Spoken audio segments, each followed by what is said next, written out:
And we are live. Hello, everyone, and Happy New Year. Welcome to the PSBTA Technical Solutions webinar series. My name is Martha Ellis, and I'm the Executive Director of the Public Safety Broadband Technology Association, or the PSBTA. As an association, our primary objective is to work as a broadband end user advocate for all first responders and service providers. Recent developments within the FCC regarding public safety's 4.9 GHz spectrum has brought to light how vulnerable spectrum previously allocated specifically to public safety can be. This move also demonstrates how critical it is for first responders to stay informed and, when needed, engaged to stand up for the preservation of this finite resource. If 2020 has taught us anything, it's been made clear that the need for first responder wireless communications is going to increase, not dwindle. Not only is the demand for direct, interoperable, and reliable comms on the rise due to the greater interagency response needs, the need for ample and diverse spectrum also increases as innovators continue to identify and remedy communication shortcomings on our behalf. Before we get started today, I have a few housekeeping items that I need to go through. All attendees have automatically been muted to reduce background noise. Any questions should be submitted directly to us through the questions function, which is located at the bottom of the menu on the right side of your screen. Questions will be answered at the end of our panel discussion, and we will attempt to get as many questions answered when we're live, but we will follow up with those we do not get to after the webinar has concluded. An email address will also be provided, so if you have additional questions after we conclude today, you can send them to us directly as well. We've also provided a step-by-step directions document on how to submit comments to the FCC, which can be found in your GoToWebinar panel. Please remember to download that document prior to the end of the webinar. We've heard a lot about FirstNet over the years, but less familiar to folks is that in 2002, the FCC allocated 50 megahertz of 4.9 gigahertz spectrum to public safety, which stands separate and apart from the National Public Safety Network. Today, that spectrum is in jeopardy of being allocated to commercial use. Because of that, the PSBTA is sponsoring the Public Safety Spectrum Alliance, or the PSSA, to fight on your behalf to keep that spectrum for public safety use only. What we'd like to do today is clarify the significance of the FCC's action and how the PSSA is taking a stand against the changes. We'd also like to broaden the understanding of why 4.9 gigahertz spectrum is so significant to the first responder and talk about some of the emerging technologies designed to streamline communications and situational awareness. We will also be asking you to submit comments of support with the FCC. Joining us today are 5 public safety professionals who can speak to all aspects of the changes with 4.9 and the broader implications to first responders. Each of our speakers today is also a member of the PSSA. With that, I'd like to welcome retired Fire Chief Jeff Johnson, retired Police Chief Chris Moore, retired Sheriff Richard Stanek, retired Paramedic Chief Kevin McGinnis, and also retired Police Chief Chuck Dowd. Now, clearly in retirement, these gentlemen are not sitting idle as they continue to work on behalf of all first responders. Welcome, gentlemen, and thank you for being with us today. And with that, I'm going to turn it over to Chief Johnson to get us started with our PSSA panel discussion on our recently submitted 4.9 gigahertz petitions. Thank you, Martha. It's a pleasure to be here this morning, and welcome to my fellow chief officers who we have spent many, many years watching public safety spectrum issues and public safety communications issues. I think I'll just kick it off today by talking about the history of why we actually care about this as public safety community. And the short answer is that if you go back to the beginning of the Public Safety Spectrum Alliance and then the D-Block Initiative and then FirstNet, the one thing they all have in common is spectrum. Public safety needs spectrum to operate. Chief McGinnis will talk in detail about some practical applications of that today. But the thirst for spectrum is just as unending as our thirst for higher data speeds and thirst for bigger processors. So this matters right now because 4.9 was given to public safety in 2002. This was a post 9/11 action by Congress. They needed to prop up public safety's communications abilities, which 4.9 did very well. It was 50 megahertz of spectrum, and public safety had a need for more spectrum. And Congress answered through the D-Block, which created FirstNet, and through the 4.9 spectrum.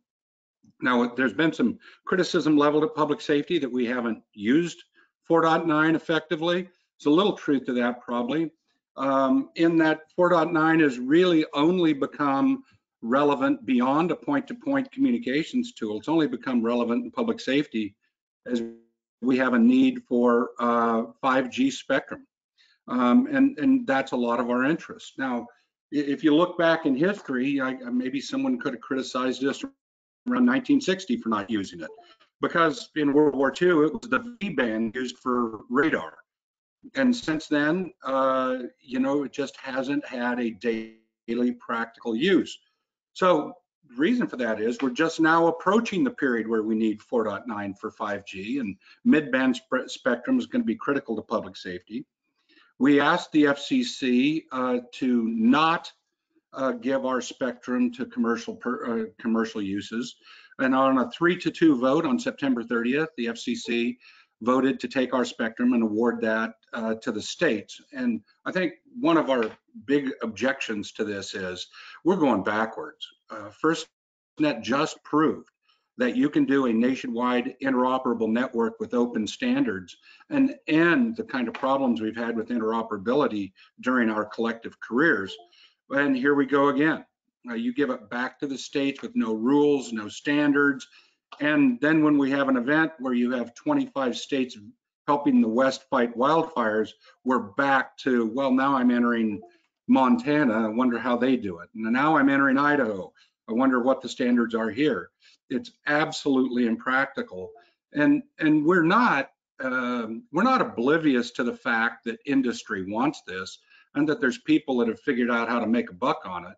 What public safety is our purpose, and public safety needs spectrum to do our job, and we need a rational approach to how spectrum is managed across this country. And the less we have to spend to use it and the less complicated it is, the better off it is. So I think the best thing to do at this point is to introduce my good friend, Chief Chris Moore, retired chief out of San Jose, and was the former chairperson, the cat herder, as it were, of the Public Safety Alliance that brought you the D Block, one of the most knowledgeable people on this topic out there. Chris, it's my pleasure to turn it over to you. Thank you, Chief Johnson. Appreciate it very, very much. And welcome to everybody across the country who's tuning in today on this webinar. I've looked through the list, and there are many old friends and people that are very knowledgeable on this. So we're going to try and give you a brief overview of sort of the arguments and concerns that public safety has, and why we have submitted a petition for reconsideration to the FCC, because we think not only is this decision, the 6 report and order, bad policy, and as Jeff mentioned, going backwards, we also believe there are some deep procedural flaws on how they get there. Now, backing up a second, most of you already know this, but federal agencies, FCC in particular, is generally pretty good about, through their notice and comment process, that things get vetted thoroughly before a decision is made. In this case, we saw something different. We had, again, this is a proceeding that's been going on for a while about how to manage 4.9, but immediately prior to the September 30 meeting, we get the draft order that comes out that basically says we're taking it away from public safety. And oh, by the way, states that are 911 feed averters will be ineligible for this. And then also, there's no plan moving forward. We'll deal with that later. In the Administrative Procedures Act, there's a requirement that public and stakeholders have an opportunity. First of all, that the proposed change has to be understandable and has to be discussed and made available for people to be able to intelligently comment on. And that's in effect what we didn't have. It was a rushed order in our opinion. Those major aspects, like taking away a significant resource for public safety that was dedicated to them exclusively, and not having the opportunity to have public safety weigh in. That said, we got wind and we were able to file significant comments that we believe were not considered. So not only do we believe that there's a violation of the Administrative Procedure Act in not noticing the community, the public, and those affected parties, that they did not have an opportunity to digest and be able to provide reasonable feedback and an opportunity to provide that feedback. So again, if you have states who all of a sudden now have, under the current order, now the responsibility to manage this whole thing, it's notable that within the record, there is absolutely no reference to this being handed over to the states without any guidance. No states asked for it, no commenter mentioned it, so it came out of thin air. Also the notion of this 911 fee diverter. And just for the record, we are not in support. We absolutely oppose those states that are using 911 funds for other purposes. That said, there are other methods to do that. And procedurally, it put the states at a significant disadvantage. And we're talking both small states and large states.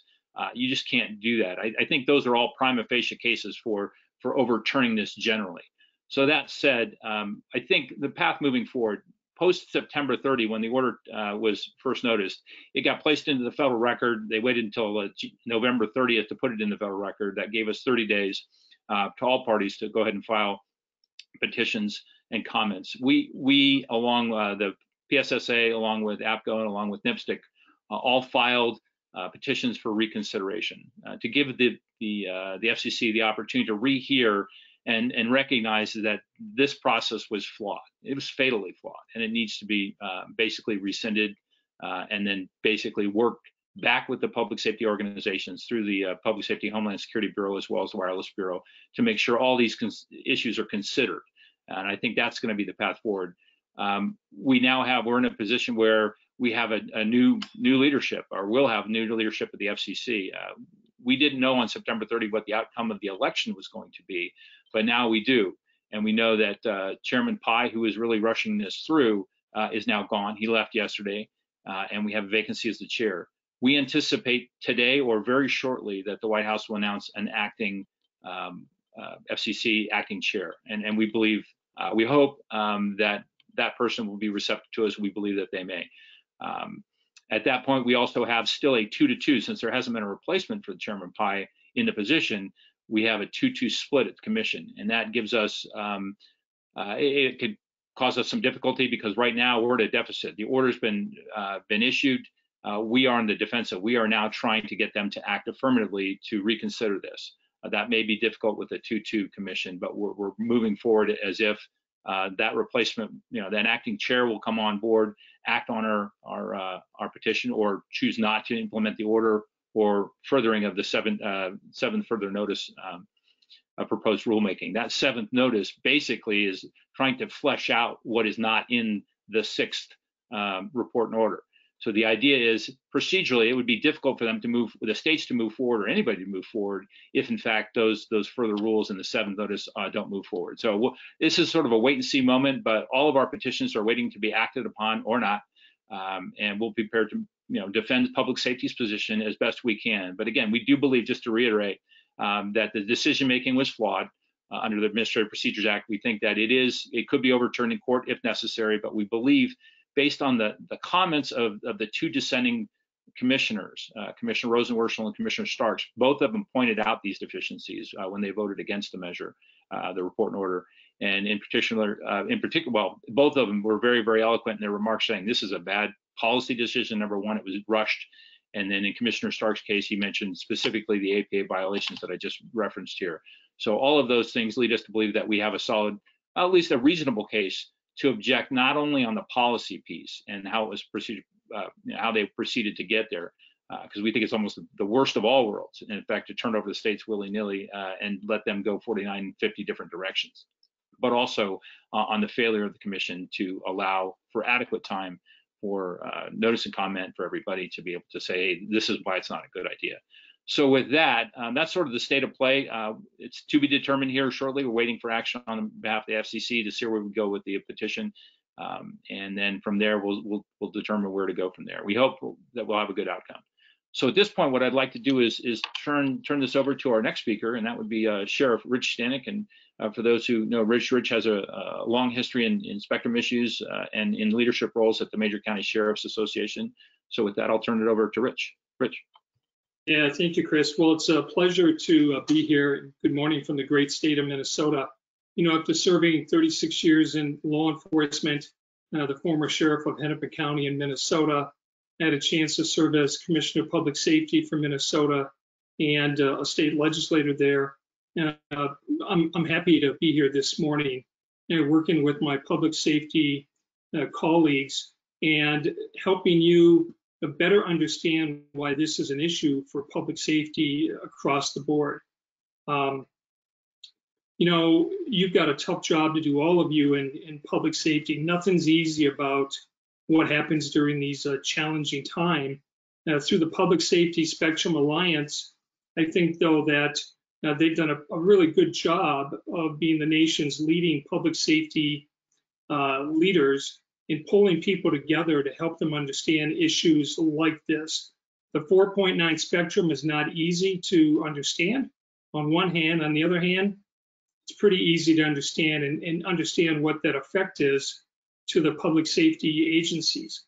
And really, the purpose of the Public Safety Spectrum Alliance was to ensure that our first responders, all of you, nationwide, are able to use the most technologically advanced communications capability that meets the difficult and the life-threatening challenges we face as we protect America. You don't have to look very far to see, 2020 was a banner year, from wildfires to civil disturbance to the pandemic.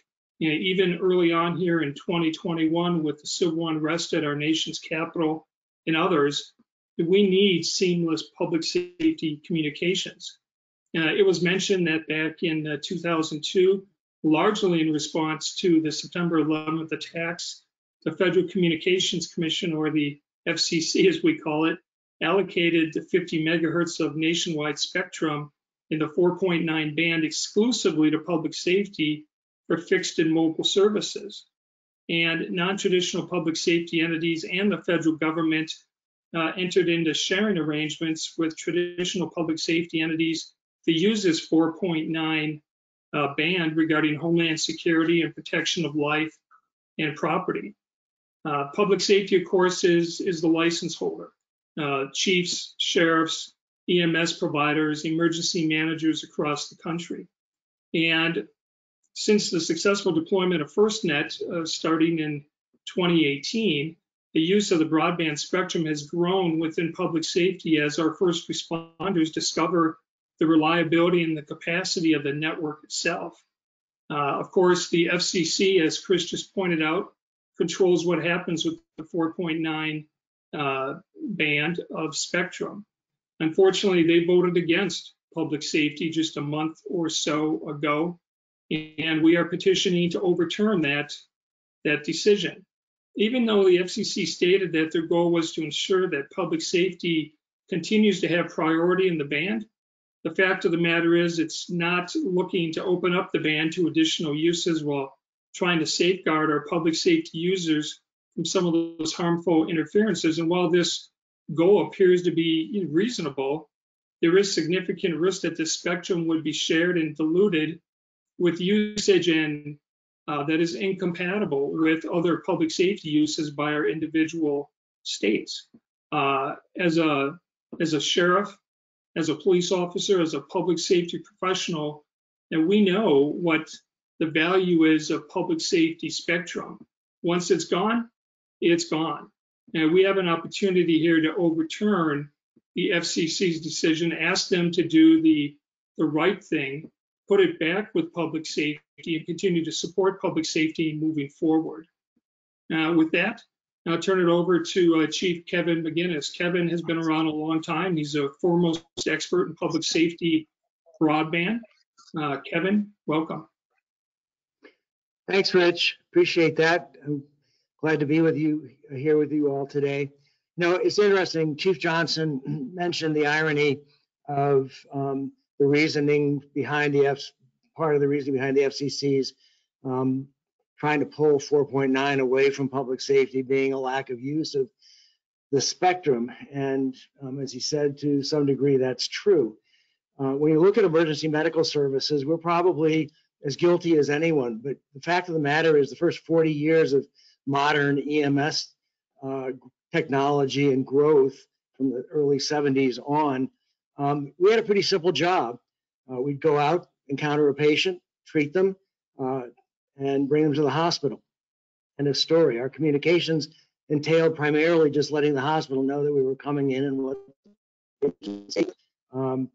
In the last 10 years, that's changed drastically. And in the last couple of years, and in the last year with COVID, it's changed even more.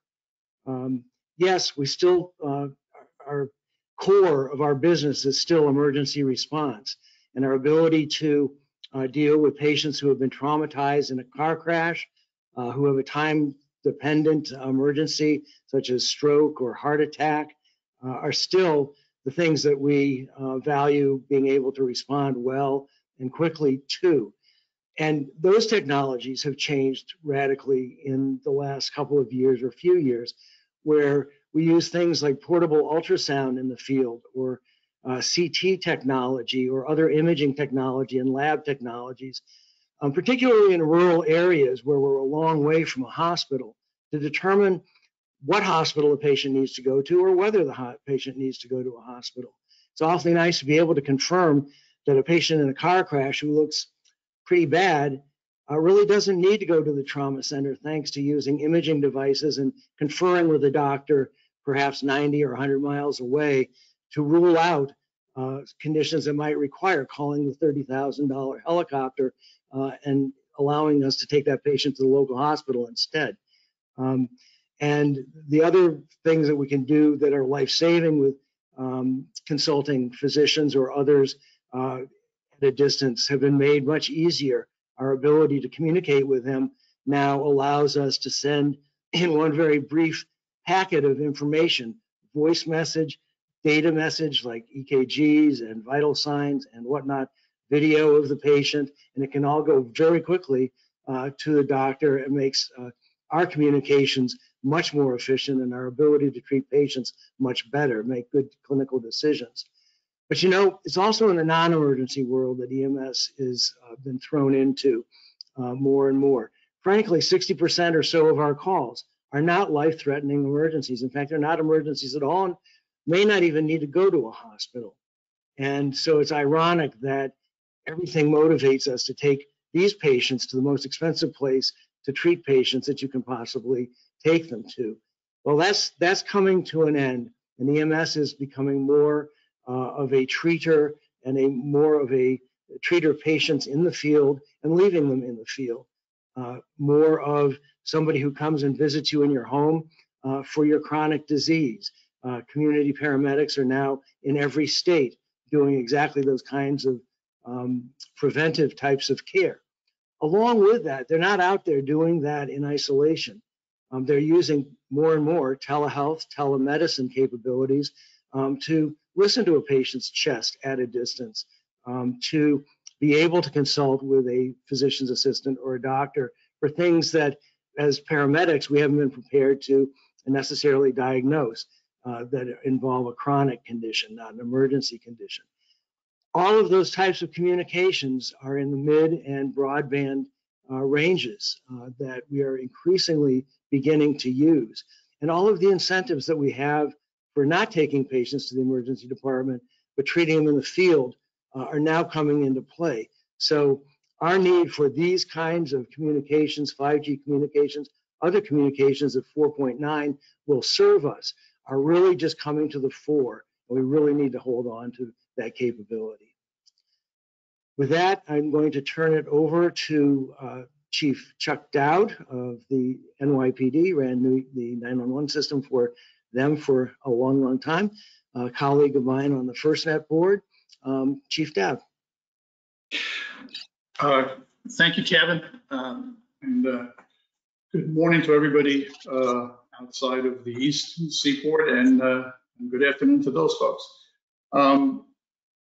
Just by way of quick introduction again, I'm a retired assistant chief from the NYPD. For those who are not familiar with me, I was in charge of all things communications in the New York City 911 system for 12 years of my career, and was responsible for the 911 system communications during the September 11 events and the and Hurricane Sandy. Also, as Kevin pointed out, a former board member of FirstNet. Touching on some of the things that my colleagues have already talked about, I'm going to talk. I like these little 3 Ps kind of thing. So I'm going to talk about proactive, protecting assets, and the politic issues of this subject.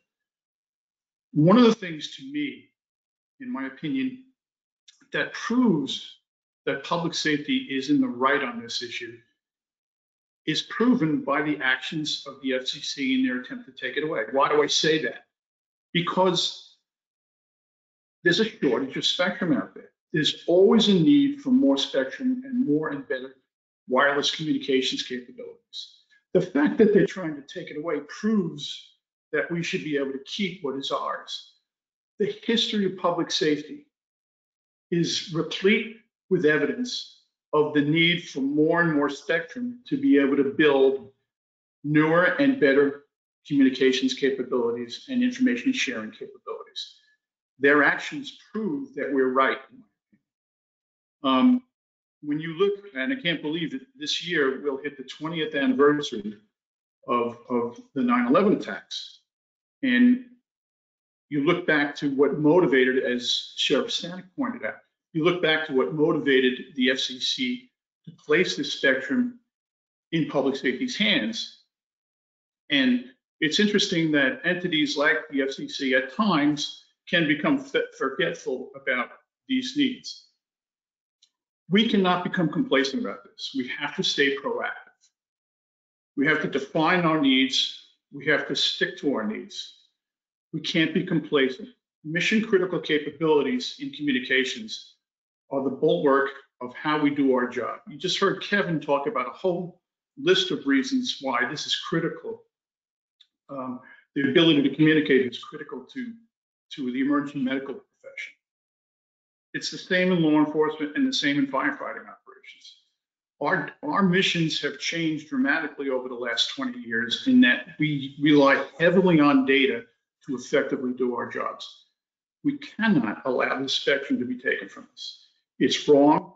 The FCC is wrong-headed in doing this, and we as public safety professionals, and you as public safety, those of you that are public safety professionals, we have to protect this. We have to keep this spectrum where it belongs, and that's in the hands of public safety.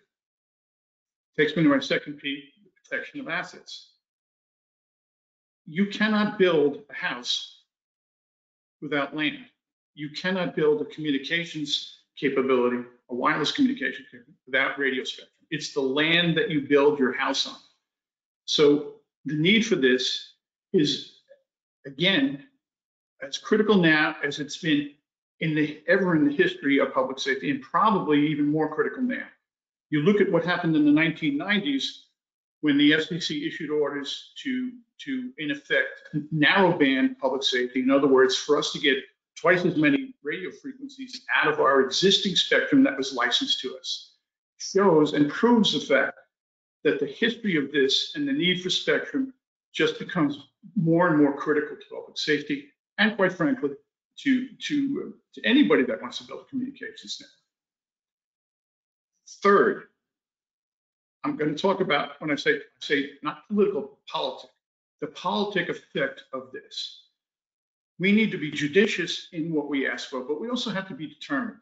We did that during the FirstNet effort within public safety, where we made it clear to Congress and to the Obama administration, which supported us, that this spectrum was necessary, that we needed it in order to be able to revolutionize how we communicate in public safety. The same thing applies here with 4.9.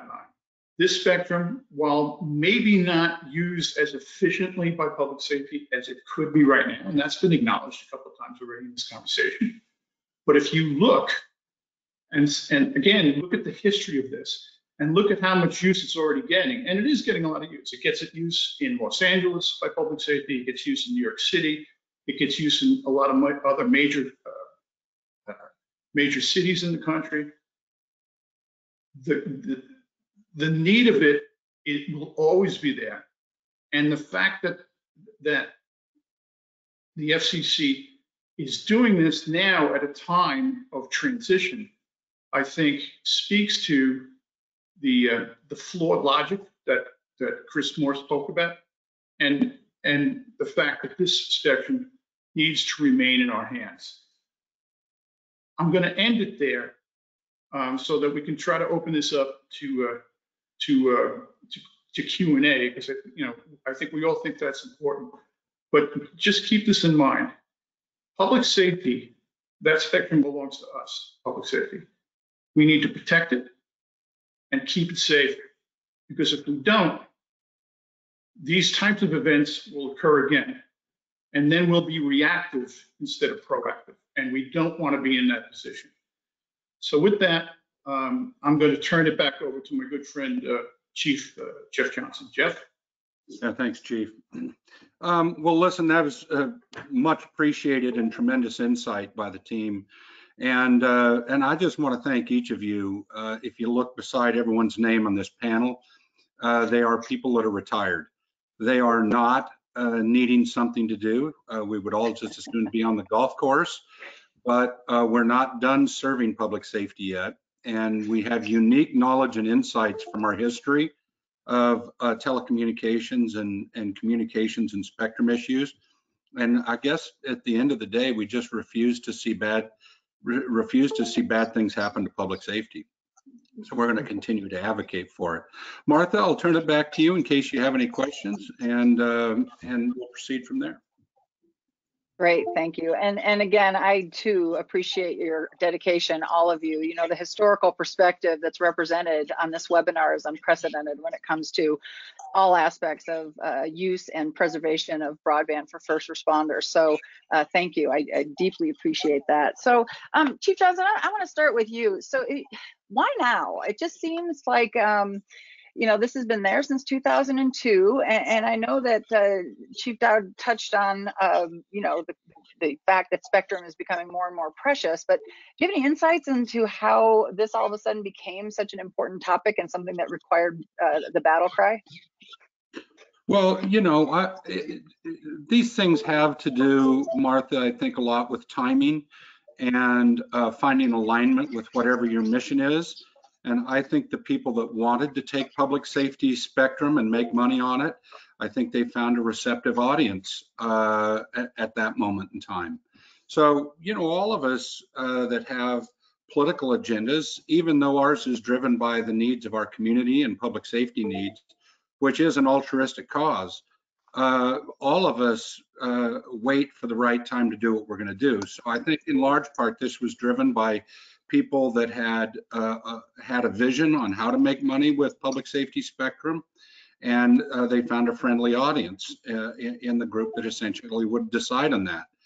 And we're not surprised by that, and nor should they be surprised that public safety is going to fight with everything we have to keep our spectrum so we can serve the community. You know, we said this on Capitol Hill one day at a hearing. The good news about public safety is we're pretty easy to figure out. We're here to serve the public safety community, which serves the public. And here's the bad news about us. We don't quit easy. No one ever took these jobs in public safety and said, gosh, that looks pretty hard. That's not who we are as people. And we don't quit. And there's a subset to that. Another problem with us is we don't go away. There's a lot of the people on the other side that are looking to enterprise this spectrum. And, you know, they may be the vice president of fill in the blank or the head of some group that wants to take public safety spectrum. And they may be there for a year or 3, but they're not here for 30 or 35 or 40 or 45. We don't go away and we don't quit. So if you got a plan to take something for public safety that impedes our ability to serve, you better have a really long game in mind. Okay, thank you. I appreciate that. So, Chris, I'm going to shift to you for just a minute. In reading the FCC's order, they really hung their hat on the fact that the use of the 4.9 wasn't meeting their expectations. They feel like it was being underutilized. Can you talk a little bit about the licensing process and why we feel that the outward appearance may not necessarily reflect the legitimate and reality of what's being done with 4.9 currently? Oh, you're muted, Chris. You're muted. You'd think by now I'd have this thing down. So to answer your point, again, if we think back, you know, 4.9 was allocated, you know, post 9/11. There was not a lot of equipment available in the band. The FCC's own rules made it difficult for public safety to deploy it. But as Jeff has mentioned, as we move into 5G, and after FirstNet was enacted, and we had the ability to sort of get the experience underneath us, manage the band, we are really at a jumping off point, and just when we need it most, you have the FCC coming in and saying, rather than have public safety on, we're just going to auction it off. And to Jeff's point, look, if I'm in business and I see spectrum and I have a need, I'm going to go after it. I mean, I think that's what we should expect. And we're not alone, by the way. All right, we have other bands of spectrum that have already been the same thing has happened to them. What they're not used to is having people push back like the way we push back, because we have use for it. But part, again, is the FCC's own rules. So, and again, a lot of this was not fleshed out in the record. So one of the things we want to do is make sure that if this thing is appropriately reconsidered, that the record is beefed up, not only on our behalf, but for every party involved to be able to do that. So that, the idea of handing it out to 50 different states with a patchwork of rules just isn't going to be effective. It's probably the worst of all worlds. And again, a lot of these states are just not either interested or qualified until somebody dangles some cash in front of them saying, hey, we can make the state money and solve your budget problem with the use of this spectrum if you license it to us, and then we'll do what we do. Again, first of all, that's a loss for public safety, to Chuck's point. It is also not good for the ability for public safety to use it when we need it, where we need it. There is an alternative that we can use, and I think that we're headed that direction. When we get into reconsideration and we have a chance to meaningfully engage with the staff of the FCC, we could provide some of them with some alternatives to say, hey, this is something that licensing model issuing to states won't work. This is something that we can do. And again, that's a discussion for another day. We just have to stop this. We are behind. We do not own that spectrum today. We lost it. Now it's time to fight, and that's what we're doing. So I would just add one other thing that moving forward, and I appreciate, first of all, everybody's understanding this. When public safety gets its collective mind together, we're a formidable force. For all of you who are currently serving in public safety, we thank you from a bunch of retired folks. But the reality is this, is that you have to understand the issues and you have to get up and fight. That means telling the FCC about use cases. That means filing comments on the dockets that are coming through. There's not a lot of folks in public safety that understand spectrum, but like Chuck says, it's the real estate upon which we build our house. And our house needs to be fortified. It needs to be prepared for anything that comes our way. So we encourage you to make your voice heard. The other thing too is for those who are on the commercial side of this, understand, like with FirstNet and others, we'll provide a process so that everybody that needs to provide services and products to make this work for public safety, this is an opportunity for you as well. Don't necessarily willy-nilly follow some state model over here, something in a different state. We ask that you come together in a coherent plan and work with us to make sure that what comes out of this proceeding is something that's good for the country as well as for yourselves. We think we can make that happen.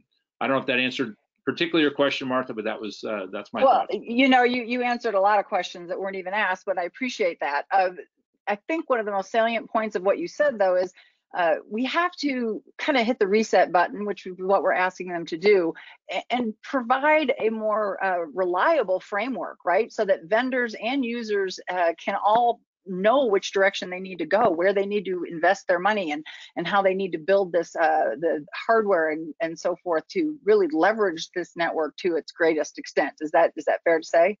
Yeah, absolutely. And again, for those who are in the business to make money, you will make money. I mean, but we want to do it in such a way that we protect the public, do the right thing, and also be able to do well for your companies. Yep, fantastic. Thank you, Chief. So, Sheriff Stanek, I want to ask you a question about mission critical. I think that's one of the things that folks tend to get a little confused about.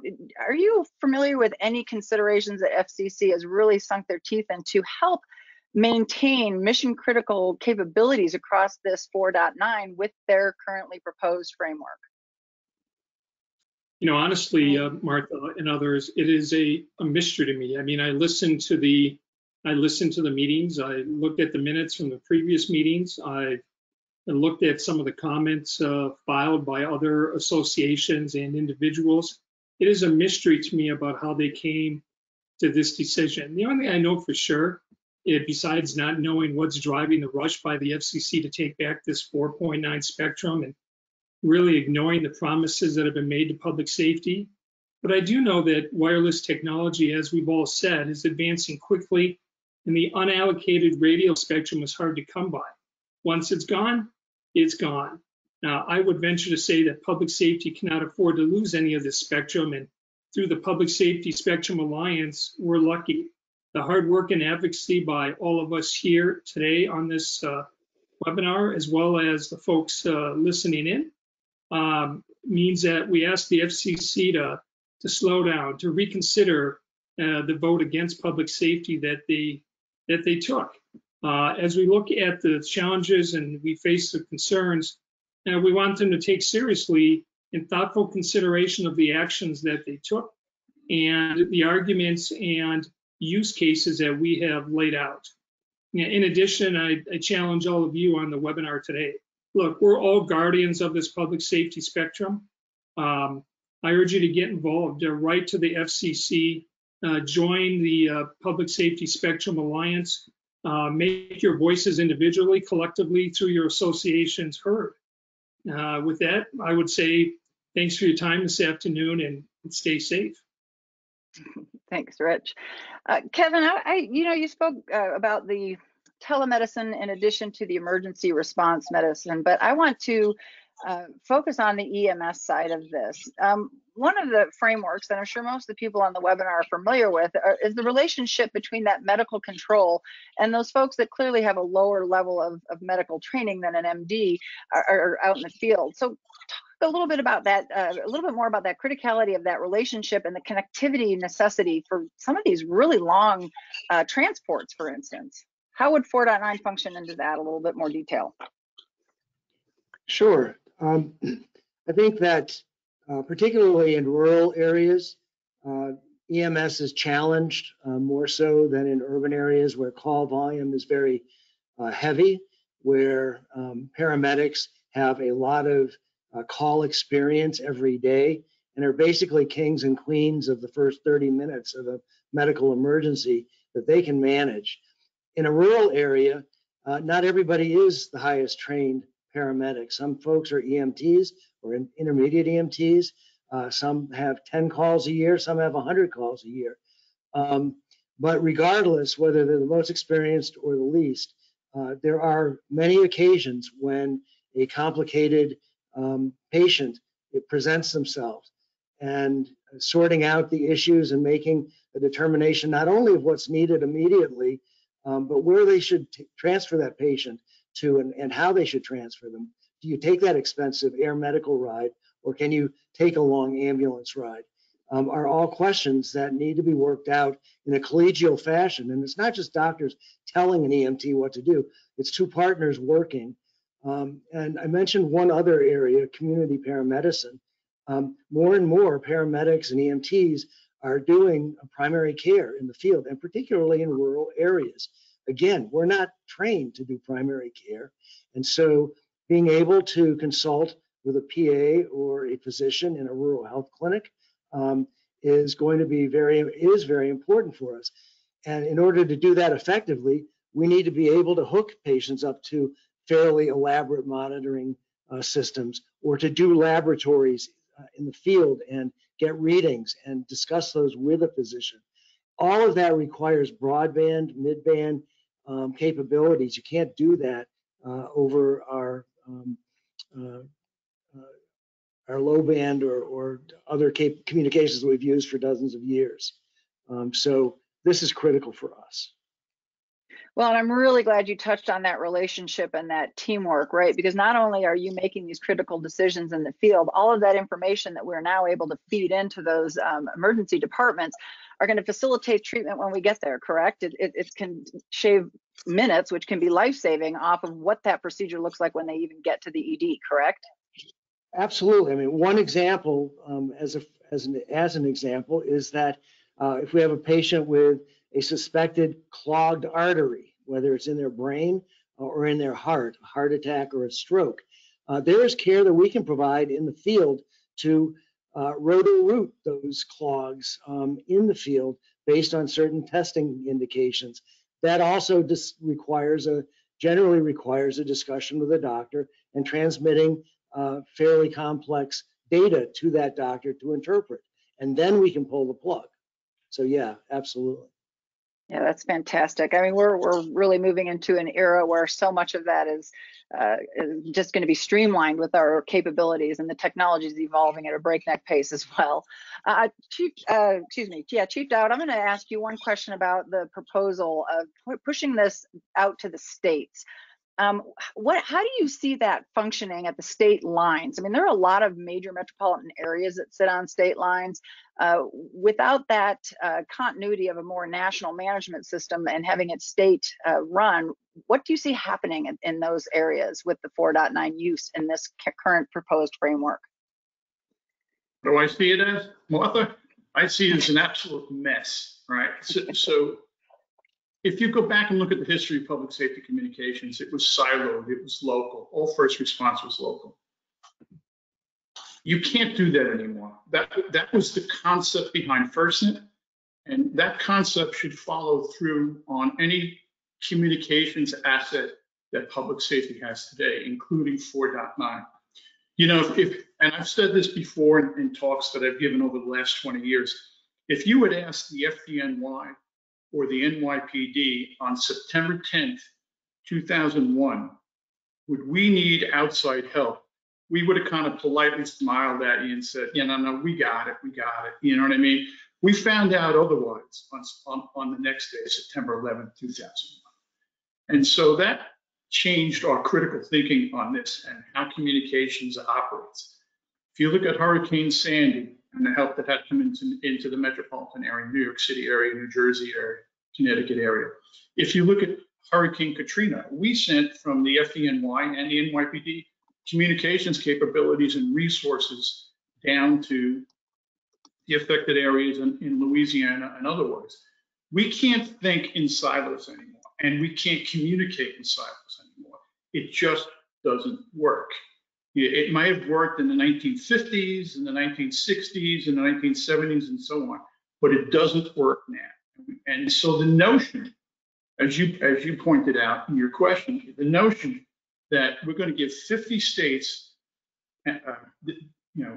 control of the spectrum, and then have them decide how it's going to be used, who's going to use it, when are they going to use it, what's its effect on their neighboring states, is just a completely unworkable idea, even from a commercial perspective, but especially from a public safety perspective.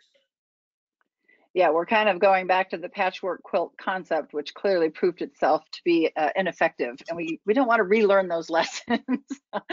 So thank you. Okay, it looks like Chief Johnson might have jumped off. So what I'm going to do is just give you each a brief minute or two to provide some closing comments before we conclude the webinar. So Chris Moore, would you like to throw some closing comments out there for us today? Sure, thanks, Martha. For the group that's on, I appreciate again your attendance and your interest in this. Thinking back to the era of when we were fighting for the D block, we were told by everybody that, hey, you're never going to get it. This is a spectrum we didn't own at that point, right? This is something that we were aspiring to for a nationwide public safety broadband network. People thought we were crazy. People thought, and many of you on the call understand this and remember it and lived through it with us. But what really changed that is public safety coalesced around this notion of we need to do this. This isn't for us. This isn't a sort of a special interest. The special interest is the safety of the American public, and that's where we're at right now. And we own the spectrum, and we lost it. You can call us flat-footed. Part of it, I think, it was done in a way that it really shouldn't have been done, sort of last minute. It impacts a lot of people, not just the public safety community. So we're going to fight. We hope that you join us and you understand what our position is. I think, Martha, if I'm not mistaken, we're going to be able to post or make available our filing. It is in the FCC record for those who enjoy going that midnight reading, going through the FCC dockets, and I know some of you do. But our points, I think, are really good. Let's stay together. Let's fight this. Let's bring it back to public safety. Thanks, Martha. Sure, and to your point, Chris, yes, we will be sending out an email to all registrants, thanking them for registering, and we'll send links to the recorded webinar. In addition to that, we will attach the petition itself so folks can read through that at their leisure. Chuck Dowd, would you like to provide a few closing comments for us today? Sure. So Martha, just as a clarification, when I say the states, I'm not suggesting that the states should not have say in the use of spectrum for their public safety needs. I'm just saying that there needs to be a coordination of effort in the use of that spectrum, just as a clarification.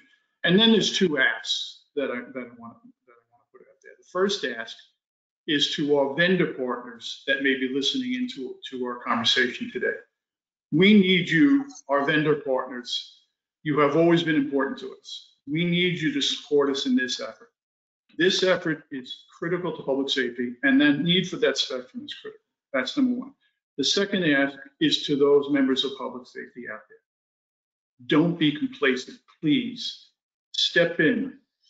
When we step in and we act in a determined fashion inside public safety, we will win, because we're not doing it for ourselves. We're not private lobbyists, as we were treated, as Chris knows and others, how we were treated in Congress initially when we made the effort for the D block for FirstNet. We were treated as if, this was in our personal interest. It is not in our personal interest, and it's not in your personal interest inside public safety.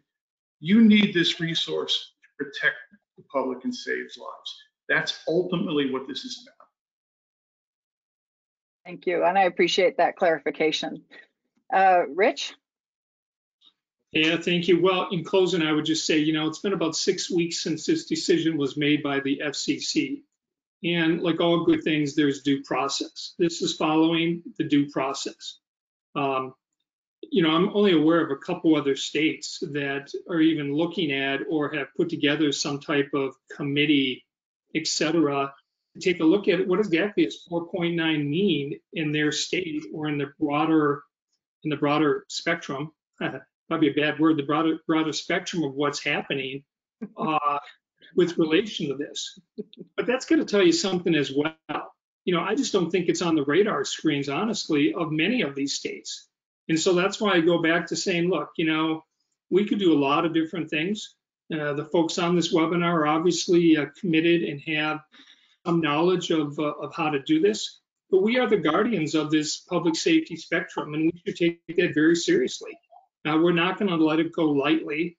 The use case scenarios and what the individual states are doing mean something to us. And so I ask, get involved.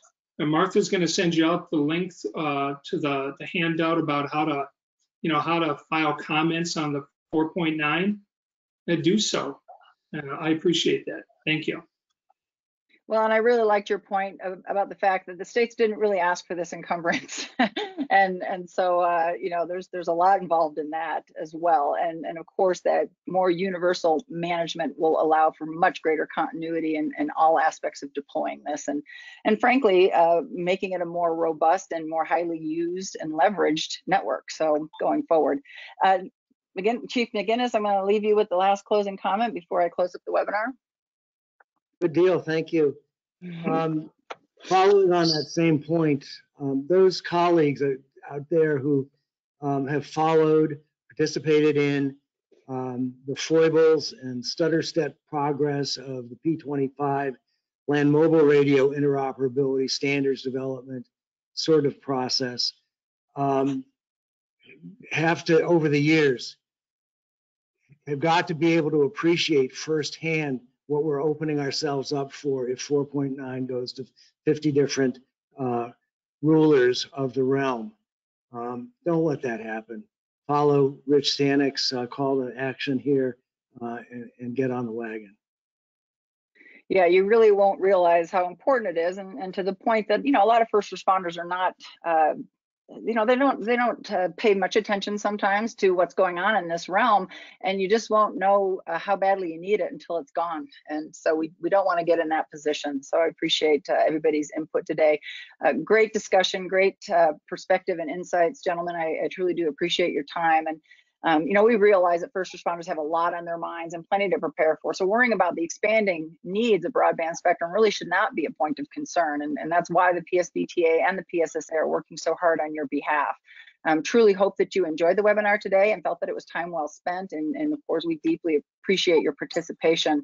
Again, we are the Public Safety Broadband Technology Association, and we want to be your advocate for all aspects of broadband utilization. By being here today, you help support our efforts and continually allow us to bring you cutting edge information on current and developing matters specific to broadband interests. If you have any additional questions on the topics, please email us at info@thepsbta.org. And if you have the time, please make comments with the FCC. Again, you know, there's just a great opportunity here for your voice to be heard and for the FCC to get a clear message that public safety is not asleep at the wheel. We know what's going on, and we are going to fight for this spectrum. This concludes our PSSA panel discussion on the 4.9 petition submitted by the PSSA to the FCC. Thank you again for your time, and we'll see you on the next one. Thank you, Martha. Thank you.